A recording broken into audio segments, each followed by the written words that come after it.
Depuis 20 ans, à travers son rôle de présidente de l'AFM, Laurence Thénault-Herman est la voix des familles touchées par la maladie.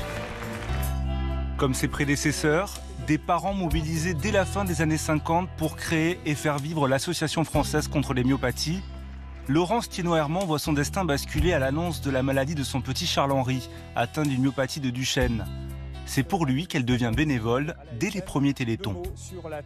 Moi, mon fils disait toujours à tous ceux qu'il rencontrait, il disait oh, moi ça va avancer, la science va avancer, les médecins vont avancer, je suis confiant, j'en suis sûr, d'abord maman s'en occupe. On est vraiment un petit peu inquiet, on est en dessous des... Au fil des ans, l'engagement de Laurence Thénault-Herman se fait de plus en plus fort.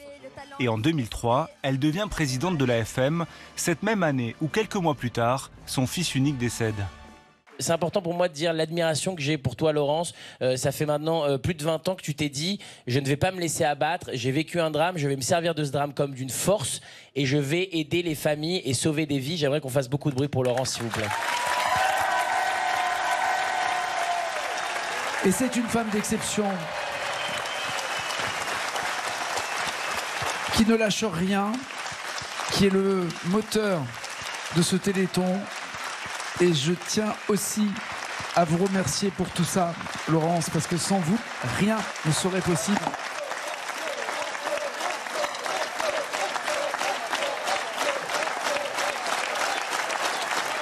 Laurence, vous vous battez pour les autres. Depuis la mort de votre fils, vous dites ma vie, c'est 200% le Téléthon. Avant, c'était 100% mon fils, 100% le Téléthon. Maintenant, c'est 200% le Téléthon. J'ai la réputation de ne rien lâcher, ouais. Ça c'est clair. Ouais. Et ça, je le revendique. Quand on a perdu un enfant et quand on en voit partir tout le temps, je crois que vraiment, on a tellement envie de déplacer ces montagnes. Et le Téléthon et tout ce que vous nous avez permis de réaliser nous a montré que ça marchait. Et donc, on était sur la bonne voie, qu'on avait bien fait d'y croire, d'avancer. Et ça, c'est extraordinaire parce que la voie, elle est tracée maintenant. De voir, et là, depuis ces dernières années, ça fait à peu près 5 ans, 6 ans, on voit des choses extraordinaires avec des victoires, des enfants qui vont mieux parce qu'avant, à chaque fois, ça allait de moins en moins bien. Les enfants, les adultes concernés.